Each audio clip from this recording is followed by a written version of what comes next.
The snows came down over a wintry Berlin. The Spree had frozen over, and the wooden boats that lined its muddy banks creaked as they were compressed by the forces of winter. The streets were empty of the citizens, but windows across the Brandenburg capital were lit warmly with flickering candles and the glow of fires. Over the cobbled streets of the Schlossplatz lay a blanket of crisp white snow that only the hoofs of horses and wheels of carriages had bothered to disturb in the late hours. Winds whistled through the arches of colonnades and stirred those without homes in their slumber. For all intensive purposes, it was a quiet Berlin night. Behind the windows that glinted in the moonlight set within the high Renaissance walls of the Schloss, all was equally quiet. The kitchens lay empty of their staff. No cooks needed in the hours when no earthly being should be awake. The great rooms that entertained guests at feasts, that echoed with the songs and poems of bards and jesters, lay set and solemnly still. Even the horses in the stables snoozed into the night. But as the candles within the windows of the city slowly burnt away or were blown out, returning the city to the depths of a winter night, a chill deep and icy found its way through the great corridors, around the ankles of antiques and beneath the doors of the palace. For most, that chill fell on merely turned within their sleep, pulling the blankets closer, but not waking. In the grandest of rooms whose walls were bedecked with tapestries depicting scenes of the hunt, of man and beast caught forever in an eternal play, there lay a great bed.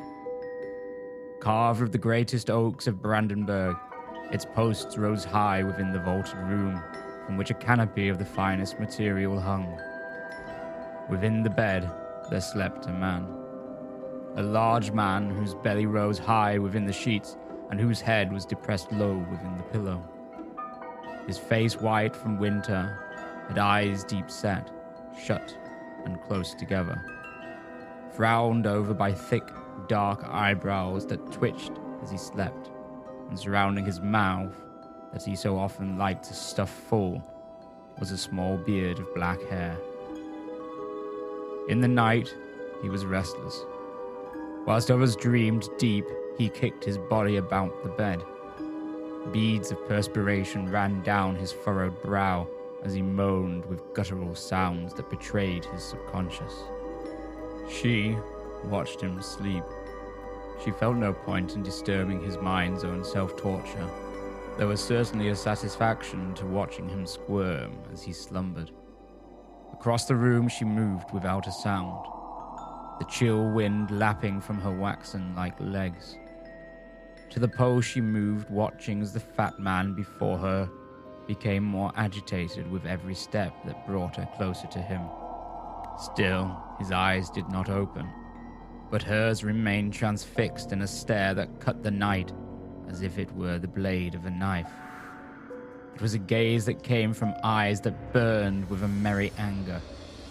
The owner showed the structure of beauty stolen by hunger. The brow of a cloth cap hung over a face sunken and skeletal. Her hands were bony, the rings that adorned many of her fingers seemingly floating. The rest of this lady, who made her visit in the night, was not visible, for it was hidden beneath the antiquated designs of the last century. Silently, and without making even the slightest impression upon the covers, she sat upon the end of the bed. His eyes shot open and caught the piercing gaze of the woman. His heart stopped just for a moment as he felt the horror burn within him, only to be washed over by the icy fear that came after. He scrambled within the sheets, pushing his feet against the bedding. He pushed himself to the top of the bed, as far as he could manage to get away from the lady who had appeared in his chamber in the middle of the night. "Is it you?" his voice barked, trembling with fear, eyes wide, unable to break the gaze of the woman. "You that stole my grandfather from this earth?" stole your grandfather, her voice cackled. But my dear Prince Elector, he stole much more from me. Slowly, her body began to float toward the Prince Elector in the bed. The covers did not move, nor did her gaze as she drew ever closer. The air grew thick with the chill. The perspiration upon the fat Prince Elector's face stopped running. His head pushed hard against the backboard of the bed as the woman's ghostly face approached. Johann Sigismund, Prince Elector of Brandenburg, of House Hohenzollern, her voice whispered as she approached. It is time for my revenge. Please, no, He cried. He begged. what was done to you was wrong. He squealed. What was done to me is done. Now it is what I am going to do to you. With immediate speed, her body flung forward through the air. Still as she flew, her gaze met the Prince Elector's and collided. With a start, the Prince Elector jumped from the bed and fell to the floor, the woman's body having passed through his own. He scrambled in his linen nightgown and pushed his heavy girth up from the floor with all his strength that he had remaining, his bare feet pushing into the wooden boards. Without a glance back, he bounded for the door that remained still locked. Turning the key and throwing it open, he ran with all the speed that he could muster. She watched with great satisfaction. Turning on the bed that she could not feel, she feigned relaxation, closing her eyes and taking comfort in her actions for a brief moment, before rising effortlessly from the bed to stand upon the floor. To the window she glided. Recomposing herself, she widened her gaze once more and watched. Out through the palace doors he fled, his feet bare, running in the snow, but his mind feeling no cold, only fear. Across the Schlossplatz he ran blind. There was a sudden yell. Get out of the way. A voice from atop a carriage. A horse blew a sound of annoyance and started. He fell to the ground. Bloody idiot. The carriage driver shouted down to the Prince Elector that was scurrying upon his arse in the snow. Crashing into a horse had snapped him back to reality. He felt almost like laughing to himself. Perhaps he had slumbered in a dreamlike state to this position. But as he picked himself up from the sodden stone ground, he caught a glance of the window to his chamber, and his heart stopped briefly once again. The fear returned with the gaze that he had fallen into once more. Panicked, he fled on foot once again. His heart pumped heavily within his ears. He could feel every pulse, and with every pulse his ears felt as if they were likely to explode. Over the Langebrücke, he moved as swiftly as he could. His stomach ached with a pain he had not felt before. Turning hastily, he ran the short distance along the riverbank on the far side from his palace, and at a large oak door he began beating with his fist. Footsteps could be heard on the other side. He stole a glance. Through the air she flew, right at him once again. With terror he fell back as the door opened and the lady vanished. "Oh my, Excellency," came an old voice from above him.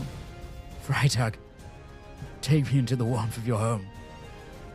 "You might have sent a servant, Your Excellency. I would have come to you." "Hurry, Freitag, please, hurry." "Then may I help you?" The Elector said nothing to his valet, who bent his body to help the large girth of the Elector from the floor, not wishing to physically have to ask for help. "I'll make the fire in my chamber and get you warm once again. It is too cold a night to be outdressed in so little. Please, just hurry, Freitag."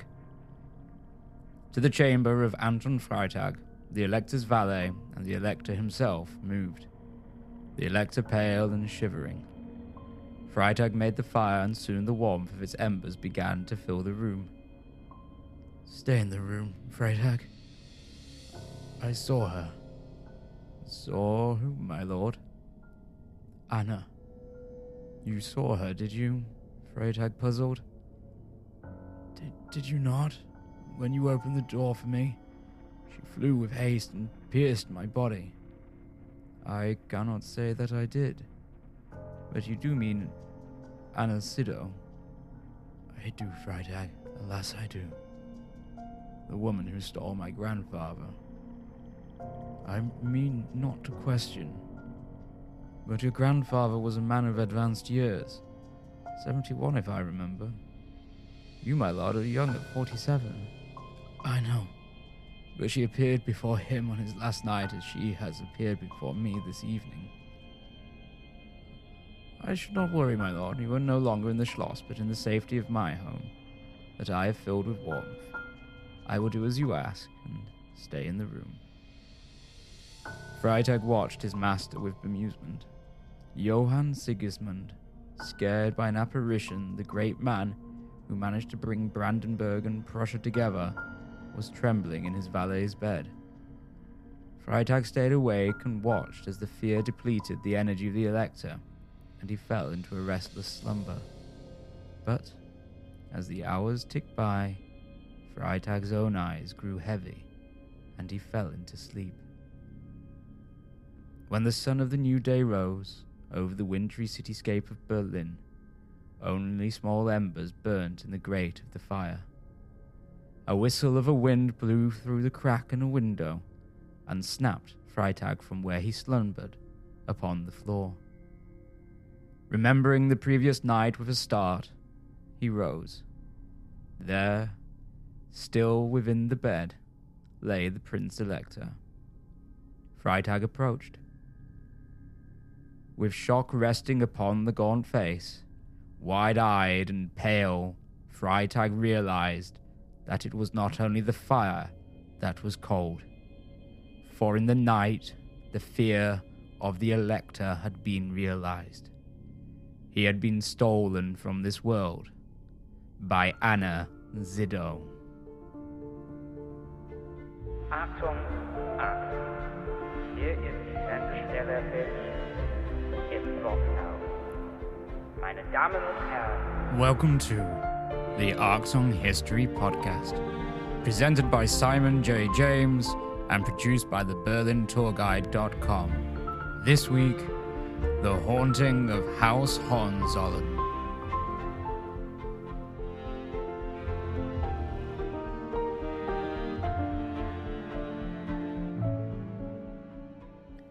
Prince Elector Johann Sigismund of Brandenburg and Duke of Prussia, sometimes pointlessly anglicized to John Sigismund, died on the 23rd of December 1619 in the house of his valet, Anton Freitag, after witnessing Anna Ziddo present herself to him. Anna was born sometime in the year 1525, and her name is mentioned in texts dating as early as 1568, and perhaps earlier. Born to parents Andreas Ziddo and Gertraud Schneiderwind, of her early life little is known. However, she would, at the age of 24, somehow meet Elector of Brandenburg, Joachim II. Joachim II was a powerful man, tall and broad. So powerful was he that he had taken on the cognomen of Hector, after the great hero of Troy, Hector. Joachim had been born in Köln, what is partly Museum Island and the Fischer Insel in today's Berlin. His early life was dominated by the policies of his father in religion, as tensions were brewing over the sale of indulgences to raise money, and Martin Luther was lecturing in Brandenburg's neighbour, Saxony. In 1524, Joachim would marry Magdalena of Saxony, who came from high royal European stock, and a year after their marriage, Johann Georg would be born. Their marriage lasted for less than 10 years before Magdalena tragically died in 1534. A year after this, Joachim would remarry, this time to the daughter of the Polish king, Sigismund I, the Old. The daughter was Hedwig. It was in the same year that he remarried that his father, the Prince Elector, died, and Joachim was elevated to the seat of the Elector. His reign was one of finding balance between the new religious order in Europe, the Protestant movement, and the old, the Catholics. However, after bearing 16 children to the Kurfürst, fate struck Hedwig. Whilst riding on a hunt on the Elector's estate in Grimnitz, Hedwig had an accident. She was badly injured in the abdomen. Brought back to her home of the Elector, she was left under the care of doctors to recover, but as time passed, the reality of the seriousness of her injuries became obvious to her and those around her. Such damage had been caused in the accident that she became practically confined to her bed. When she tried to walk, there was excruciating pain. When helped onto a horse, she would wince with hurt and ask to be brought back down, and, although she had already bore 16 children, she was unable to produce any more for the Kurfürst. The Elector, the Kurfürst, soon found solace in the company of others. Joachim began to take concubines into the Schloss, much to the disgust of his eldest son, Johann Georg, who opted to escape the public shows of betrayal towards the stepmother he had known for so long and join with a regiment of the Brandenburg army instead. It was in these musings with other women that Joachim came to meet Anna, who was herself already married to the master gun founder, Michael Dietrich of Schorfheide, a forested area to the north of Berlin, where Kaiser Wilhelm II would eventually have, many centuries later, a hunting lodge. It became a strange existence, two lives of duality. Anna Zidow maintained her marriage with the gun founder Dietrich, to which she had bore 3 children, and Joachim remained married to Hedwig. However, Anna, shortly after her relationship with Joachim began, took residence in the hunting lodge that Joachim had built in the Grunewald forest near Berlin, which still stands today as the Jagdschloss Grunewald. By placing or allowing Anna to live in the hunting lodge, Joachim was not trying to hide the relationship, rather the opposite. Whilst Anna could have remained hidden amongst the trees, Joachim decided, alternatively, to begin parading his mistress, walking with her upon his arm through the forests and into villages, even having her attend public meetings at his side. When Joachim took Anna on a hunt around the small town of Bielitz, famous today for its asparagus, the locals began to question the morality of their leader, asking questions. "Is our most gracious lord wife's unjust?" asked those who saw the broad-shouldered leader riding with a mistress who soon became known as the Foundrer after her husband's profession. Others spoke, "Are these just cattle? How is he thus and we are not?" They questioned the morality of their leader. Soon, Anna became known as the Royal Cow. When these words eventually made it in their exaggerated form, as they were passed from mouth to mouth to Johann Georg, his rage against his father and the Royal Cow only grew. Joachim began to feel the wrath of his eldest son and worried over his second family. In 1561, the year that Anna's husband died, he had Johann Georg promise to look after Anna upon his death and to ensure his children by her were well looked after. But still Joachim, a Renaissance man believing himself above morality that his subjects had to follow, flaunted his mistress. A year after the promise was made, Joachim made his son reaffirm it. Yet there seemed little to stop Joachim's womanizing, not morality or his progression into old age. In 1570, during the winter, as snow lay over all of Joachim's Brandenburg domain, Joachim arranged for what was described as a princely amusement, by which he and court society embarked upon sledges from the palace in Berlin, along the road built on wooden piles into the marshy ground that would gain the name Kurfürstendamm later, to the west. Leaving the road, the sleighs then charged through the forest to the city of Spandau, dominated by its fortress. Here the Prince Elector and his court chased after the women and girls of Spandau, inviting them into their sleighs and taking them back to their own homes. For Joachim, though, this sleigh joyride was to be one of his last adventures. As winter still hung over Brandenburg, in January of the next year, he suddenly died.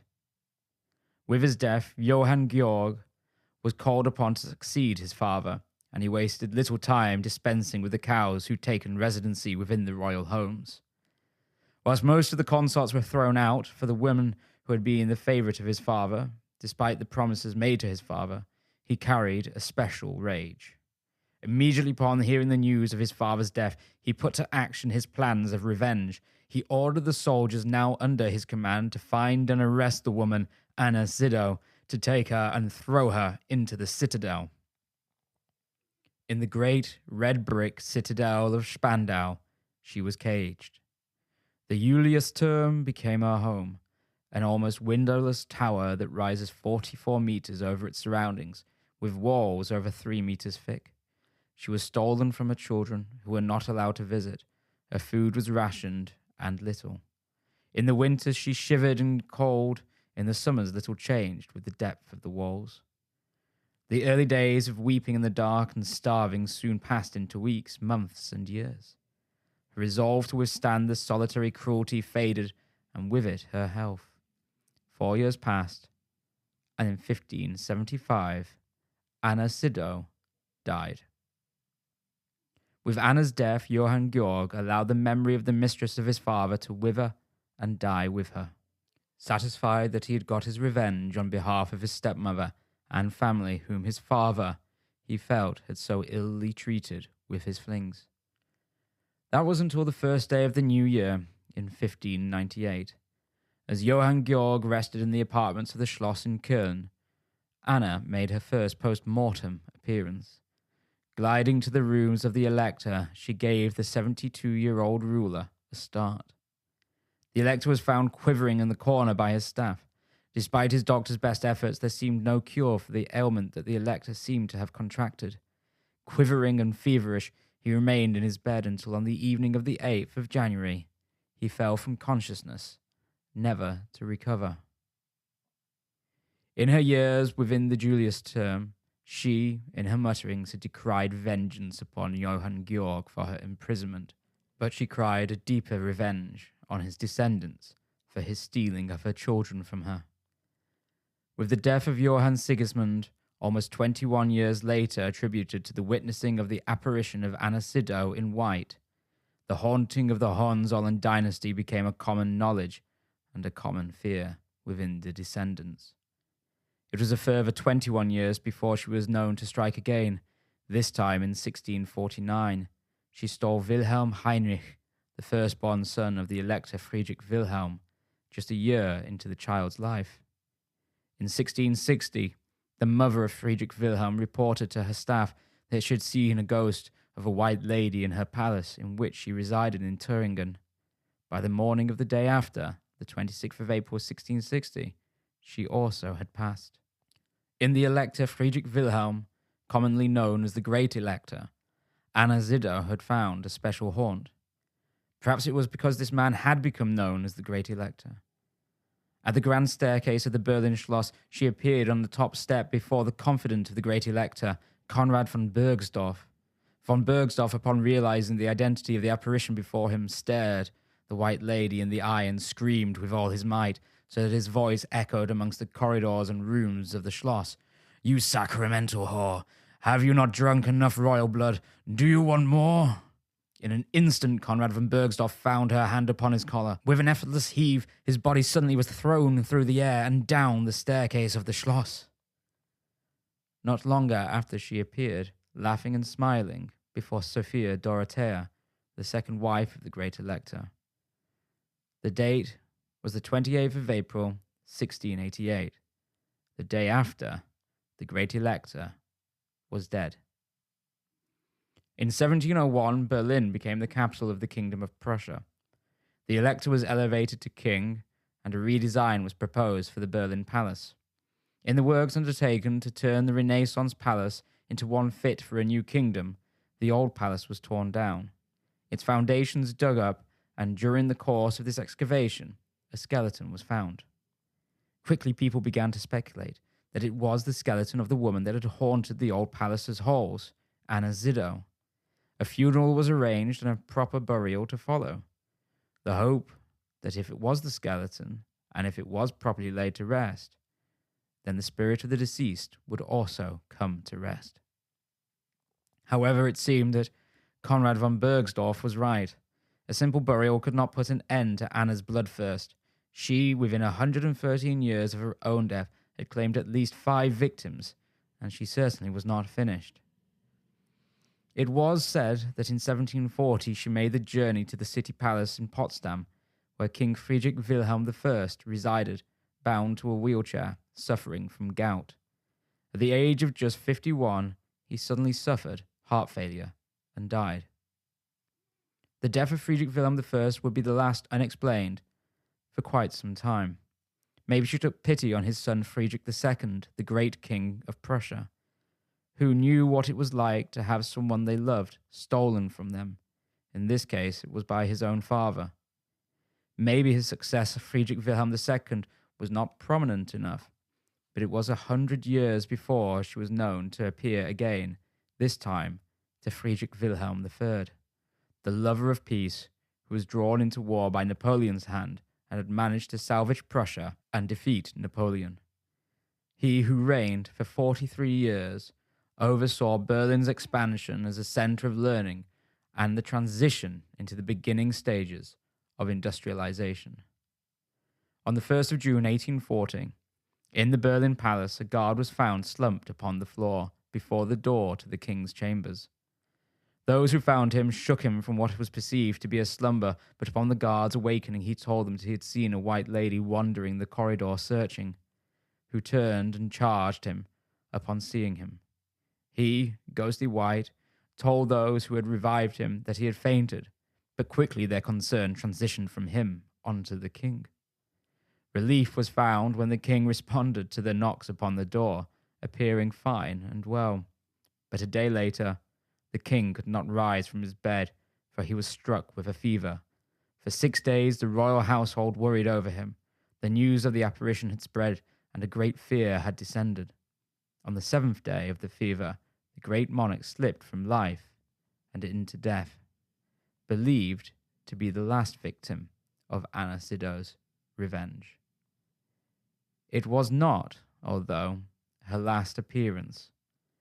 On the 26th of May, 1940, her figure was seen wandering the halls of the Stadtschloss that had been empty of its Hohenzollern inhabitants since the Revolution of 1918 and had since become a museum. She wandered and wandered, looking for the residents, but found none. For her final quarry, she would have to search farther afield. Over the countryside of Prussia she flew, farther and farther away from lands that she had known and over territory foreign. Eventually she paused at the burning town of Valenciennes in northern France. Soon she turned towards Belgium, moving with haste northwest, only stopping when the great stone wall of the Romanesque church of Nivelles rose before her, of which only the walls stood. The town, like Valenciennes, was a smouldering ruin, which she searched until she found her quarry. Into a field of tents, where great green machines stood with circles of white and crosses of red emblazoned upon their sides. She moved amongst the moans and screams of soldiers until she found the one she wanted. He was laid on a cot like many others. Dressed in bandages stained red, his body was battered and broken.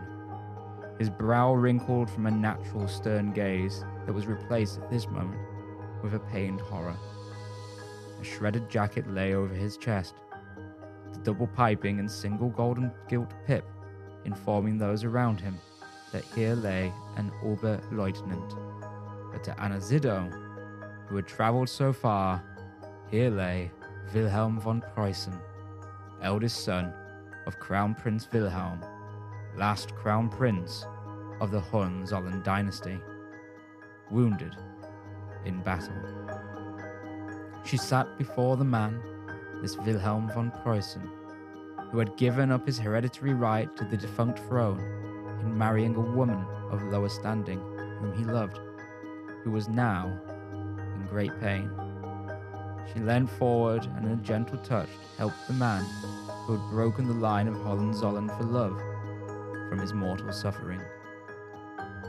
Since that day, the White Lady, Anna Sido, has not been seen again.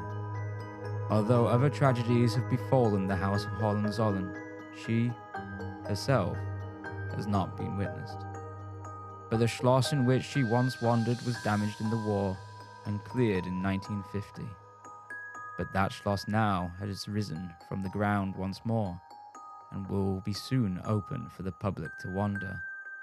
So the question is, will it now be long till Anna Sido is seen wandering the halls once more?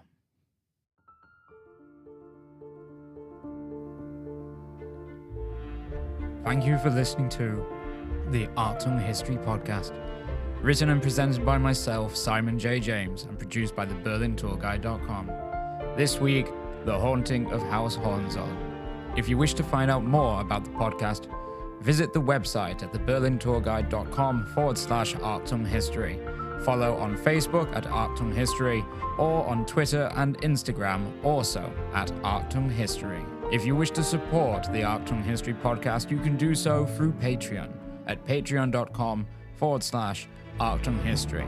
Becoming a Patreon member means exclusive access to our new podcast notes episodes. In these new episodes, you will understand all of the other research that went on that couldn't quite make it into the episode. So join our Patreon today. Thank you for listening to Achtung History.